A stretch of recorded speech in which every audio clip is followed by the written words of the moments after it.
வாழை 2 வரதுக்கும் வாய்ப்பு இருக்கு. சும்மா வாழை 2 வரும். ஏன்னு கேட்டீங்கன்னா இதுக்கு பின்னாடி ஒரு கதை இருக்குல்ல, அது உங்களை இன்னும் பயங்கரமா என்னை புரிஞ்சுக்கிறதுக்கு வழிவகுக்கும். ரொம்ப முக்கியமான விஷயம் என்னன்னா, மாரி செல்வராஜ் அப்படிங்கிற ஒருத்தனை முழுமையா நம்பலாம் அப்படிங்கிற இடத்துக்கு தமிழ் சமூகம் வந்திருக்குல்ல, இதுதான் என்னோட பெரிய வெற்றியா நான் பாக்குறேன். ஏன்னா ஒருவேளை இந்த படத்திலையும் நிறைய பிரச்சனைகள் இருக்கு அப்படின்னு சொல்லக்கூடிய நான் சொல்றேன், எஸ் எனக்கு அவங்க வேணும். ஏன்னா அவங்களையும் கைப்பற்றதான் என்னோட நோக்கம். அவங்களையும் கைப்பற்றுறதுக்கான படங்களை எடுக்க ட்ரை பண்ணுவேன். ஏன்னா இங்க கலையால சாத்தியம் இல்லாத எதுவுமே கிடையாது. இன்னைக்கு இல்லைனாலும் என்னைக்காவது அத்தனை மக்களையும் நான் வென்றே தீர்வேன் அப்படிங்கிற நம்பிக்கை எனக்கு இருக்கு. ஏன்னா அவ்வளோ வேலைகள் இருக்கு, அவ்வளோ படங்கள் இருக்கு. நிச்சயமா நான் என் மீதான பார்வை மாறும். என்னை பத்தி யோசிக்கிறதுக்கு கொஞ்சம், என்னை பத்தி பேசுறதுக்கு முன்னாடி ஒரு யோசனை வரும். மாரி செல்வராஜ் யாருன்னு தெரிஞ்சுக்கிறதுக்காக எடுக்கப்பட்ட படம் தான் வாழை. இதுலயும் அவங்களுக்கு குழப்பம் இருக்குன்னா திருப்பி நான் எடுப்பேன். திருப்பி எடுத்து எடுத்து எடுத்து எடுத்து நிரூபிக்க ட்ரை பண்ணிட்டே இருப்பேன். வாழை 2 வரதுக்கும் வாய்ப்பு இருக்கு. வாய்ப்புங்களா சார்? பதிவு சார் தூங்கிட்டாரு நினைக்கிறேன். ஏன்னா அதான் சொல்ல வேண்டிய கதை நிறைய இருக்கு. சும்மா வாழை 2 வரும். வாழை நான் அது சிவஞான வச்சே எடுப்பேன், பொன்வேல் வச்சே எடுப்பேன். ஏன்னு கேட்டீங்கன்னா இதுக்கு பின்னாடி ஒரு கதை இருக்குல்ல, அது உங்களை இன்னும் பயங்கரமா என்னை புரிஞ்சுக்கிறதுக்கு வழிவகுக்கும்.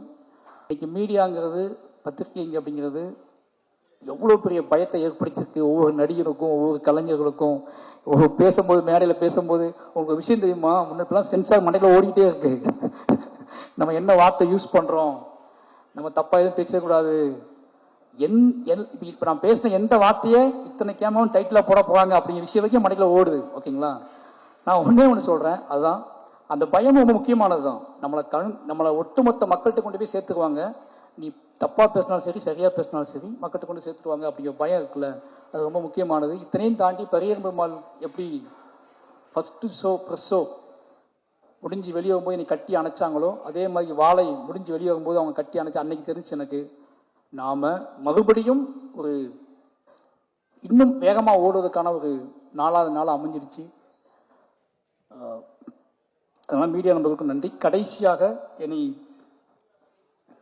உருவாக்கிய என்னுடைய இயக்குனர் ராம் சார், ஏன்னா இது அத்தனைக்கும் அவர் ஒரு பொறுப்பு.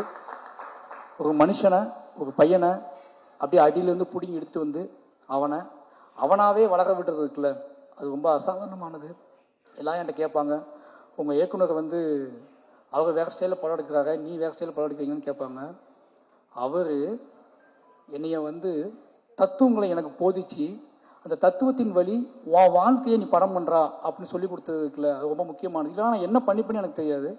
இத்தனை படங்கள் காத்திரமாக ஆகிறதுக்கு காரணம் என்னோட இயக்குனர் தான். அதுக்கு பிறகு ரஞ்சித் அண்ணன், இவங்க 2 பேரும் என்னோட வாழ்க்கையில் முக்கியமான ஆட்கள். ரீசன் ஒன்லி எனக்கு இவங்க சுதந்திரத்தை போதிக்கக்கூடிய ஆட்களாக இருக்காங்க. ஏன்னா டே நீ பண்றா இவ்வளவுதான் அவங்க சொல்ற வார்த்தை.